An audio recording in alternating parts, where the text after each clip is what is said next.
Hi, guys. Welcome to the How I Raised It podcast, the show where you get an inside, unfiltered look at how real entrepreneurs raise capital for their businesses. I'm your host, Nathan Beckert, and today's episode is with Nick Cuomo of Allstar, which is building a TikTok for gamers, basically helping people build followings and possibly make a living out of being a gamer. He shares some great stories and founder advice, so stay tuned. If you're tuning into this podcast to learn how to raise capital for your business, I've created a super valuable free welcome package for you. It includes a list of 2,500 investors who don't require a warm intro, plus 200 questions that investors are going to ask you. So this is really going to help you get ready to rock your fundraise. To get instant access to this, please click the link in the first comment. And while you're there, please leave us a nice comment, what you like about Nick's episode or about the series, How I Raised It in general. Last but not least, if you enjoy this conversation and think someone else would too, please share it with them and hit that subscribe button to get all our latest episodes. Thank you. Sit back and enjoy the chat with Nick. Welcome to How I Raised It, the podcast that goes behind the scenes with entrepreneurs who've raised capital. We uncover the tips, tricks, and techniques they use to get investors to write a check. Strap in and turn it up. Hi, welcome to another episode of How I Raised It, produced by Foundersuite.com. Today I have Nick Cuomo of Allstar coming to us from Brooklyn. How's your day going? It's going well, Nathan. How are you? Very good, very good. Nice to see you here. Always fun to have one of our favorite customers on the show, so welcome. Yeah. I apologize for my many emails asking you questions, but big fan of Foundersuite.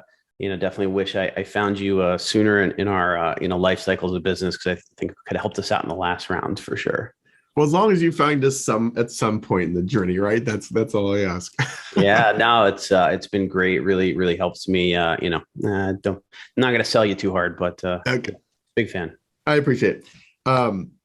What do you guys do? What is Allstar? Yeah, so Allstar is we're consumer tech. We're in the gaming space.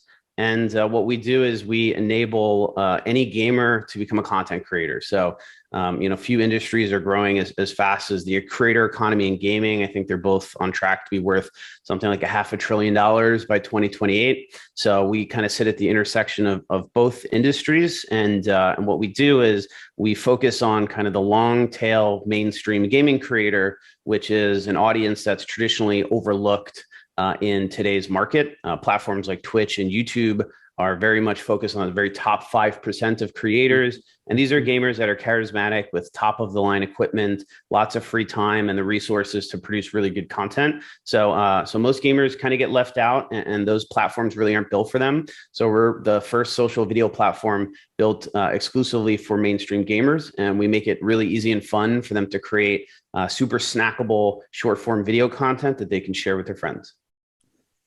Let's take it through, I guess, from that creator perspective. So I'm a terrible, can't use myself as an example, but if I'm a gamer, I'm really good at Call of Duty or something, but I don't have really a following. I don't have a presence. I'll sign up on Allstar and start creating little things. How do I get people to actually pay attention? How do I build an audience? Yeah, great question. So you can think of us as sort of like TikTok for gamers.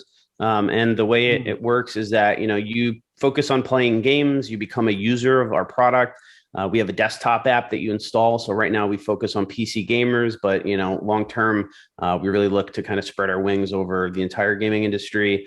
And the idea is that, while you're playing games with friends, there's moments that happen that are, amazing or interesting or funny that you want to share. Maybe you saved the day or your friend did something super embarrassing. And so these are the moments that gamers live for, and they want to really connect and share content through these moments. And so that's what Allstar is built to do. So that happens. And then we capture that content for the user, automatically do all of the heavy lifting for them to turn that into something that's like 10 times funnier, cooler, better looking, more impressive than it was in the first place. So it's kind of like Facetune for gameplay, or, Instagram filters and stuff like that.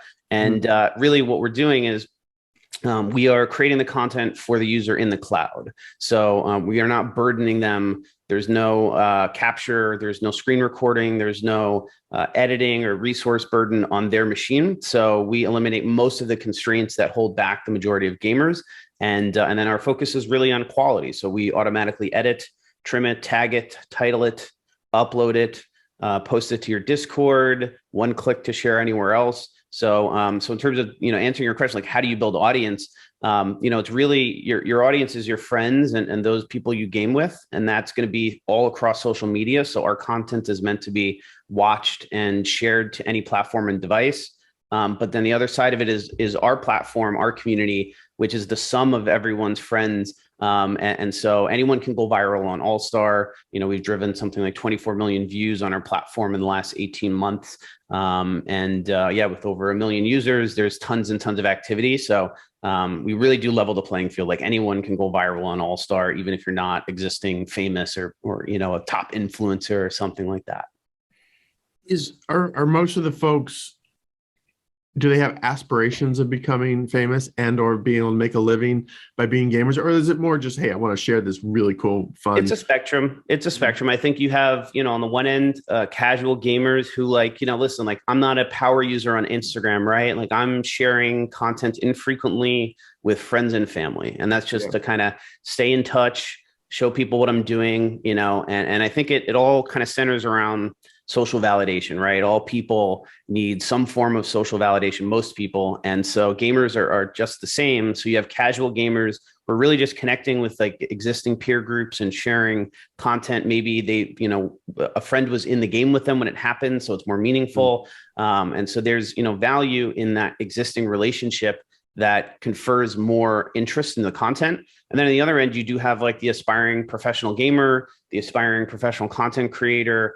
And, we kind of serve different use cases for those folks. Like if you want to be a pro gamer, we can kind of be your like esports portfolio, right? Like, kind of catalog all your high skill moments, show it off. And the way that we create that content doesn't hinder performance at all, which is really important to like professional gamers.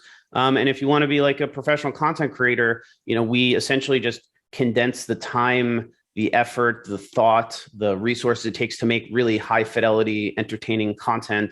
And then we make it very easy to syndicate that like rapidly and frequently. So we've found users that use our mobile content optimizer feature to just create TikTok accounts of just all of their favorite Counter-Strike clips. And they have, thousands of followers and, hundreds of thousands of likes. And they're just cranking out content from Allstar into TikTok, and they've built a sizable following there. So we serve all sorts of different kind of users and use cases from that standpoint. Interesting. What's the backstory? Were you a professional gamer? Are you a YouTube star that I don't know about? What's I was pre-YouTube and Twitch, so I'm dating myself, but I was a professional gamer. I wasn't like the best of the best, but I had certainly built up quite an audience, and I really wasn't well known until I created video content from all of my best gaming moments, and I did it the hard way. So it just took thousands of hours of editing and curation and personalizing and using all sorts of crazy software. I always had a lot of free time. I was very technical and creative. Like I sold a website to my graphic design teacher in high school. So I always was like, tinkering with computers. So I feel like when I made content, there was no Twitch, there was no YouTube. I think I had to find a guy with a web server to host it for me for free because I was a kid and I didn't have any money. And then I had to find like people on, IRC, which was like Slack of, the early 2000s. And that was my distribution. And sort of, I did it the hardest way possible. But I would argue it really hasn't gotten much easier. In fact, I think it's so saturated now, it's even harder to stand out. But it really did change, the winds kind of shifted for me overnight, after I made this content. It went viral and I had, fans and teams were trying to recruit me. I had haters. I mean, it really did kind of transform my gaming career very, very quickly. Interesting. You don't have to ask, you can skip this question. Did you make much money as a pro gamer? Isn't it like literally just the top 5 people make lots of money and everyone else? Pretty much. I mean, listen, I was, this was high school and college for me. So like, I probably made, enough money that my friends were impressed and I had more, kind of freestanding cash than they did. And I did it just from playing video games. But I definitely was not like buying my parents' houses or anything, like to your point, that's the top 1% of the ones that are making like incredible salaries. But I had, I had some really awesome experiences. I had sponsors send me to tournaments in limousines, and, I got flown around to different tournaments. I got to, some guy picked me up on a Ferrari to go play with his team at like a tournament at one point. It was cool. It was a neat thing to do when I was like 19 years old. Yeah, I think the real money comes now. I mean, back then, like our main stage was like shopping malls. That was like, oh my God, there's people here. This is crazy. Now it's like the Barclays Center, down the street from me here in Brooklyn. They'll fill half of that up for a Counter-Strike tournament. And it's been a few years, obviously, with the pandemic and all, but it's come a long way. And pro gamers today are making some serious money. So a little bit jealous. Always wonder if I stuck with it, where would I be? Yeah, right. That's funny. Interesting. Okay, well, let's talk about raising capital. So how much have you guys raised and over how many rounds? Yep. So we raised 4.26 million over 2 rounds, pre-seed, which we closed in December of 2019, I guess January of 2020, and then seed, which we closed in May of 2021. So pre-seed was mostly friends and family, former colleagues, and then our kind of big name earliest investor, Mark Cuban. And then seed round was led by New York Angels. They're investors in companies like Pinterest and Gust. We also had participation from venture capital funds like Studio VC. They've invested in companies like Twitter and Lyft. And then we also had some really rock star individual investors from companies like Blizzard, Zynga, Twitch, kind of gaming industry experts that kind of came in as part of SPVs and things like that. So the seed round was pretty sizable. So about 3.85 million in that round. And yeah, we are back out again and looking to raise some more seed capital. This is all good. Let's take it chronologically. So talk about the pre-seed. So you guys got something up and running, friends and family. That's pretty obvious. You're going around. Talk about getting Mark Cuban interested in this. Yeah. So, the friends and family stuff was, we kept family out of it just to be very direct. I think for us, it depends on your family. I guess my co-founder and I felt like keep it to friends and colleagues. So, and that was kind of like rolling over time. Someone's interested, they meet the minimum, we send the safe. And then, so I think we probably spent around 3 months from start to finish on pre-seed. And it was like, coming in a couple investors a month. And then, once we hit around 415K, that was about it. And then, so Mark Cuban is a funny story. So one of our second investors is actually our attorney, Neil, who's awesome. And if you ever need, any kind of startup advice, I certainly recommend Neil Friedman. He's an amazing lawyer and he works exclusively with startups. Very cool guy, New York based. And so his wife actually was quite senior at Amazon. And I guess through that, through her work, she happened into a relationship with Mark Cuban through like the Alexa team. And we were raising our pre-seed. So Neil was like second investor in us. And I remember we were meeting him at Ace Hotel, my co-founder and I, Gavin. That was like where we kind of posted up. It was free Wi-Fi. They didn't kick you out. And Neil was meeting up with us. And he asked to invest. So I'm like Googling, like, can your lawyer invest in your startup? And they can, and it's quite common. So once Neil was in, as we kept raising pre-seed, at one point, his wife, Michelle, sent all of our materials over to Mark. So at the same time, I'm at JFK Airport. I'm about to fly to Florence, Italy to propose to my then girlfriend, now wife. Oh boy. And Neil kind of calls me in a panic and he's like, hey, Mark's interested. He's got questions. Oh shit. So we're like, okay, we're scrambling to, kind of respond to his, kind of drafting the email on a conference call kind of thing. And, the gates are closing, they're calling our names. And so we blast the email out, we make it like last minute on the flight. Long story short, got to Italy, she said yes, he said yes. Very memorable vacation, not the most relaxing, but I think a testament to how important having a good partner and spouse is, because she was very supportive.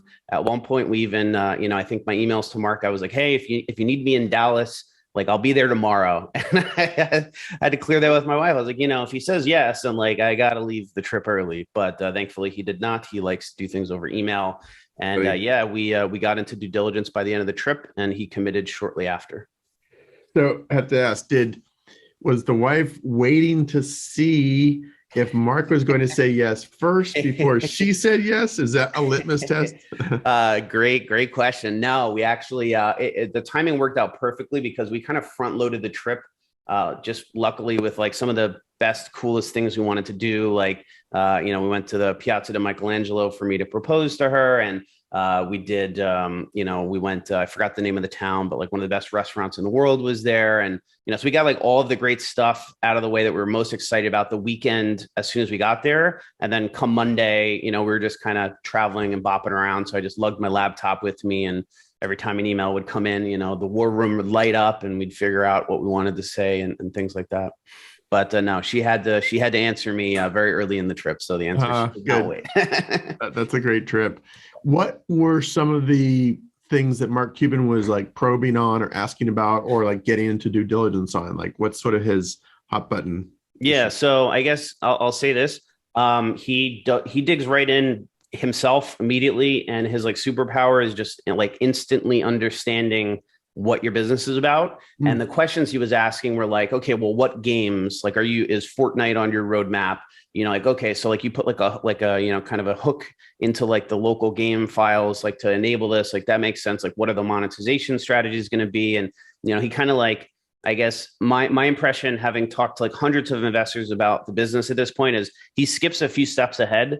And a lot of the kind of basics, he sort of just like, he read the email, he gets the vision, he understands the team. He's jumping ahead into, really, what are the more deeper pressing questions. So yeah, he was like right on top of it. And I guess he liked our answers. And so far he's been executing the plan.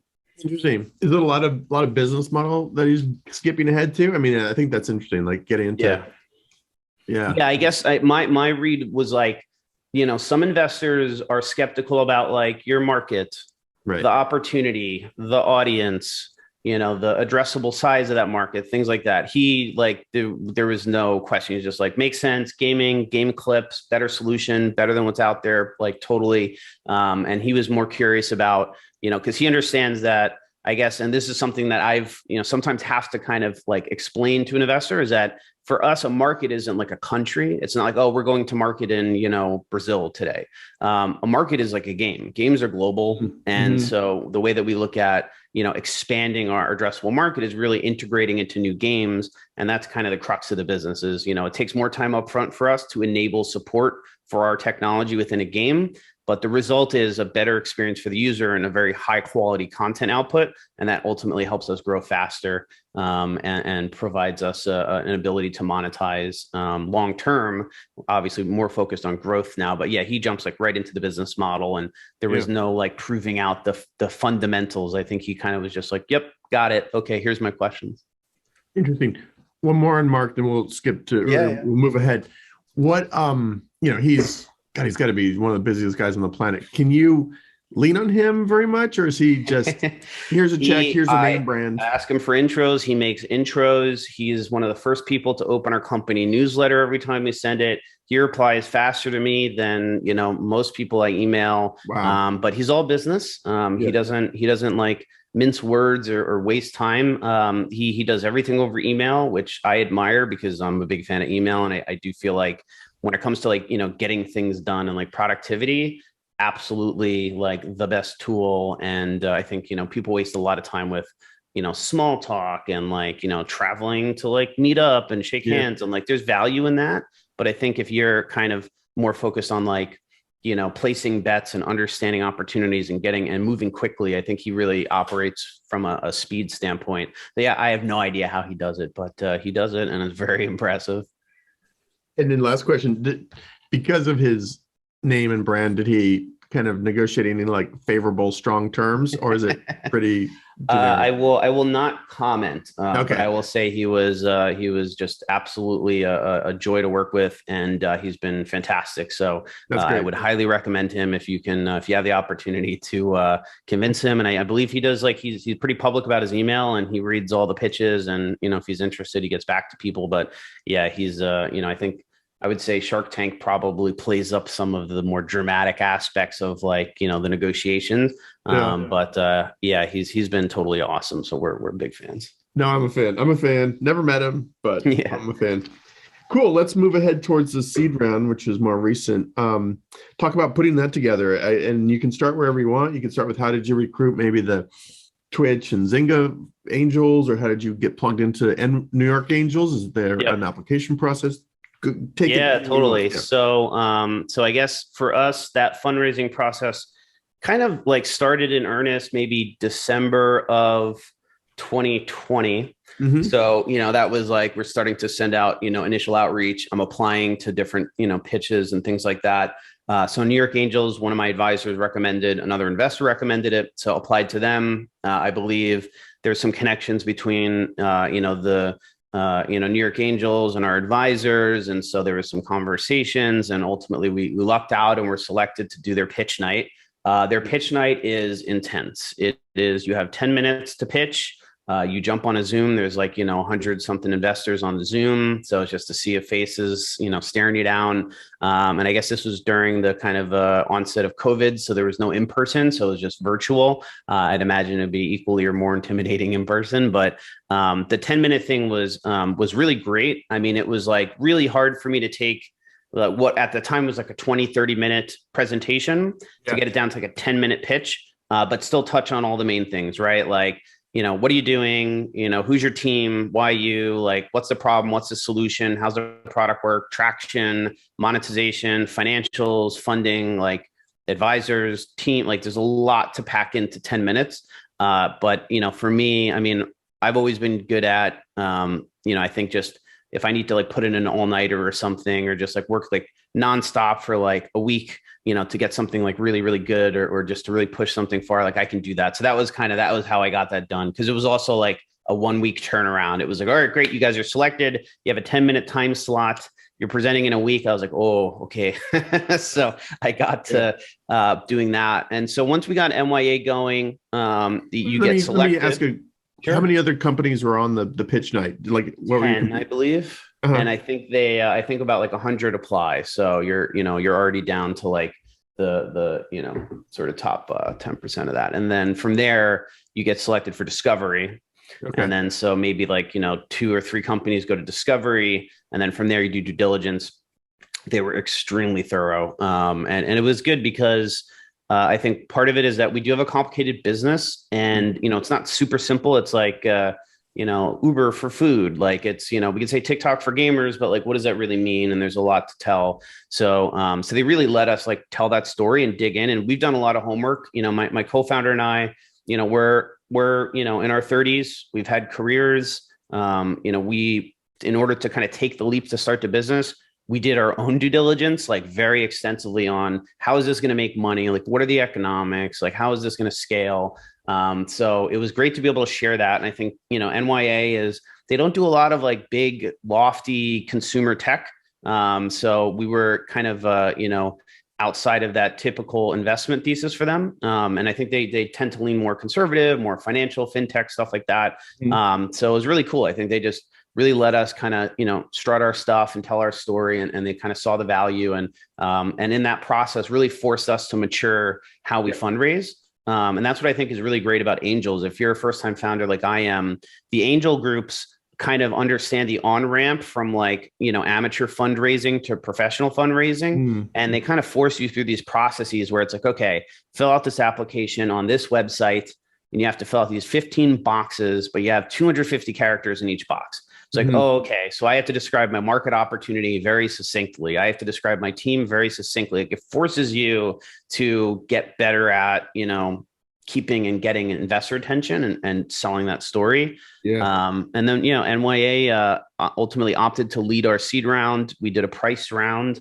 And then we started syndicating the deal. We were already in a lot of conversations at the time. So some of those started to convert into interest and commitments. And I think, once we got to around 1.5 to 2 million of the rounds, at least, kind of allocated, things started to really kind of snowball to the point where we had to start, pushing people away, and then oversubscribing. We ended up oversubscribing twice on the round, which is awesome. They've been a joy to work with. And I think, I can't recommend that path more for the, kind of aspiring founder, the new founder. It's I don't know how it compares. I've never been in an accelerator like a YC. I'd imagine maybe there's a similar sort of evolution or kind of education process, but it's more trial by fire, which I like. I like to just kind of be thrown into it, and they very much do that to you. Just one more little question on NYA. Did you just go to the website and apply, or did you have to get referred or recommended in? So we kind of did both. Yeah. So we did go to the website to apply. At the same time, we had our advisors chatting with their team over there, and so I think it just goes to like having good advisors is so key, and really picking the right people early and doing that homework early, because their networks, their credibility, their belief in you to spend their time on your project opens up a lot of doors, especially earlier on. That's good. And after they decide to lead around, is that when you go and start recruiting, like the Twitch and Zynga angels? Yeah. So I guess, so the way this came together was, so one of our investors in the round was actually our accounting firm, Rains and Fisher. Also would highly recommend them. It's very important to have clean books and good accounting practices, and they're very easy to work with, very down to earth. And they were actually an intro through Neil.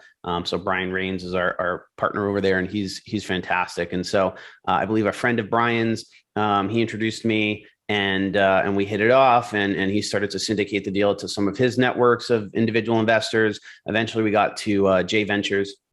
And J Ventures is this really interesting VC.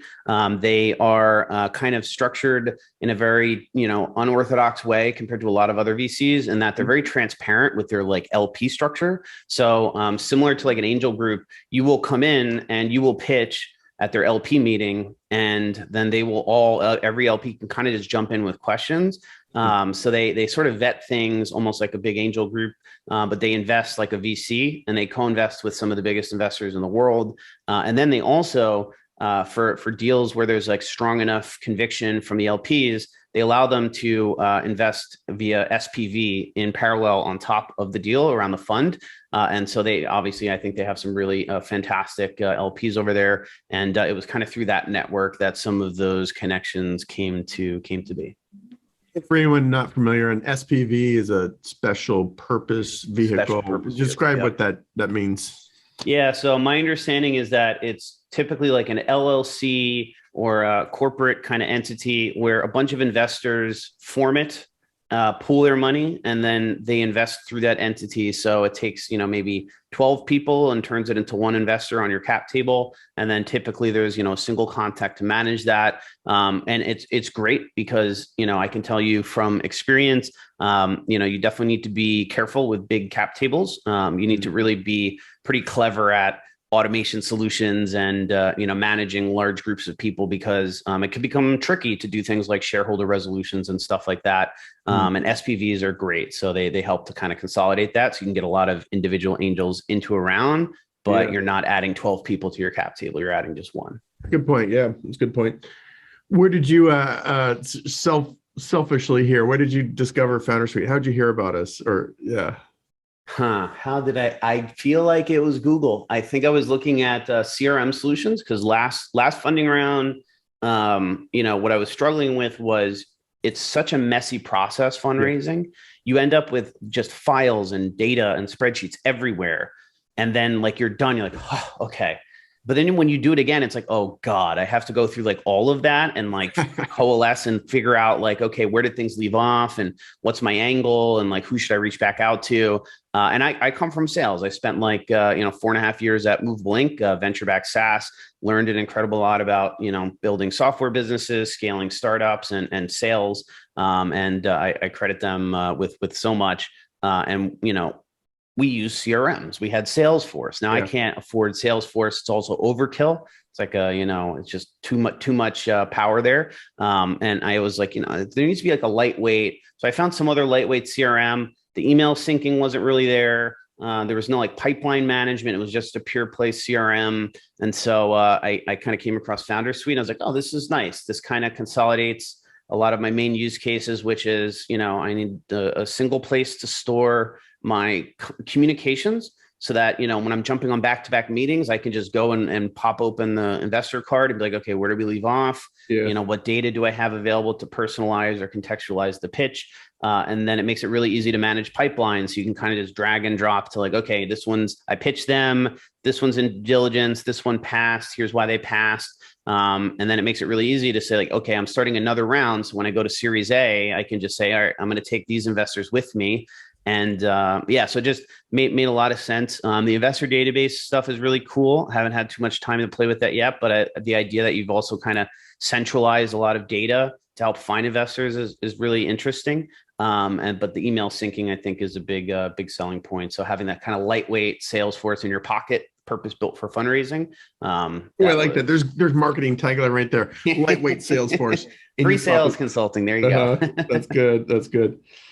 Awesome. And so now you're thinking about the next round ahead, or what's so we've decided to double down on our seed funding. So we're raising another $4 million right now, making good progress on the round, mix of existing and new investors. And really, I think just a lot has changed in the world around us. Costs and personnel and all these things continue to get more and more, challenging, especially for early stage companies like us. And then more than that, we've just found so much traction. We realize that we really just need to kind of double down and expand our core team. You can never have enough engineers. Red hot market for product and engineering talent. So you need to be competitive in that market. And then, we've also learned a lot about how to acquire users at, low cost. And so our ability to accelerate our growth is very immediate. And we were kind of under budgeted on that in the last round. Very expensive to acquire gamers. So we're looking to double down on the viral, I imagine. Once you acquire, like when I imagine it's super viral, right? So that's the whole kind of game, right? Is like, how fast do you reach the viral inflection point? And so for us, it's just product and development cycles and where you spend them. And you can get more bandwidth out of that with a bigger team. And so for us, we're making huge progress on that. The goal is to, sort of accelerate our path to that inflection. And then we're off to Series A. Cool. All right. Last question. I'll let you get back to work. This is the question I ask everyone. What one piece of advice would you give your younger self if you were doing this all over again? Or what general advice do you like to give other founders that maybe we haven't covered here? Mm-hmm. Good question. I probably would have said, just do it. I think I spent, timing is, and the other would be timing is everything. So I think I would have just jumped in sooner. I think I spent a lot of time up front, hemming and hawing over should I do this, or should I not? And, am I giving up? It is kind of crazy to walk away from the career that I did, but, I think, I haven't really looked back. And I think, I wish I did it sooner because I think we'd be farther along. I think, there's so much in fundraising that is so seasonal and so macro that you can't control. And, if I started the company a year sooner, there was just so much money pouring into like gaming and esports. And by the time we went out to market, people were like, we're going to, slow down on that. So, now we're in the middle of, another world calamity. It's difficult to time things. I think that's the other side of it. Timing is everything. You can never start early enough fundraising. Don't put it off, be prepared. Yep. And then you got to just be very, very strict about your timelines, and you got to be very aggressive about enforcing them. And you need to be super prepared. You got to kind of, you can't walk and chew bubble gum. Like you got to just, do one and then the other. Otherwise, you're going to just be losing your mind. So that would be my best advice. With timelines, let me just pick on that for a second and then I'll let you go. But with timelines, when you're fundraising, do you have a real strict timeline that you're actually telling investors, hey, we need XYZ by this date? And then, how do you kind of do timelines? Yeah. So I think optimal is generally you have a kickoff date, right? You've already at this point built relationships with a lot of investors. So you kick off a round. Then once you've kicked off a round, you have a deadline on, allocations or interest, and then a deadline on commitments. It depends on who you ask. A commitment can be an actual signed safe. It could just be someone sending an email saying, we're committing to this amount and send us the paperwork. So I think it depends who you talk to, but the dates on making that commitment, on signaling the interest are really important because so many investors are, waiting for signals from the market. They want to see that there's other investors already in. They want to see that the round is on its way to completion. And so the only really way to drive that is you have to force decisions at certain points. Otherwise, you can do due diligence forever. Like at a certain point, people need to make decisions. So, and then obviously, a deadline on like wires and stuff like that. But yeah, I think it's like managing a project, right? Like a project plan, you need a project plan. So similar to that, but I think it's important to say that, before you kick that process off, you spent a lot of unstructured time pitching and building relationships so that when you're ready to kick that off, you've got your pipeline set up, and then you can just go kind of full force. I agree with all of that, and I think it's great to echo that like over and over again. It's really, really good, and that's hopefully how we're trying to build Foundersuite is really to kind of orchestrate that and run that process. So you can get back to gaming and building the company. Exactly. Yeah. I wish I played more games. I thought I'd be playing more games than I do, having started a video game related company, but I guess such is the startup life. That's funny. Yeah. Funny. Well, once you sell the company, a few years from now, you can just do nothing but play games. Just look forward to that. And by then it'll all be totally virtual reality, immersive stuff, right? So. That's the plan. I am, excited to keep pushing forward, but this was great. I appreciate you having me on, Nathan. I really enjoyed the conversation, and great job with Foundersuite. Big fan of the tool, and looking forward to crushing many funding rounds with your software at my side. I love it. We'll get you on after your next round. So if people want to learn more, it's allstar.gg, allstar.gg. That's right. Yep. You can find us on allstar.gg. And then also on social media, our handle is PlayShareStar. So you can find us on any social media. And then my Twitter is at Nick Cuomo. So happy to chat if you'd like to have a conversation. Awesome. Thank you, Nick. This is super great. Congratulations. And we'll catch you after your next round. Thank you, Nathan. Sounds good. You have a good one. Over and out. Bye-bye.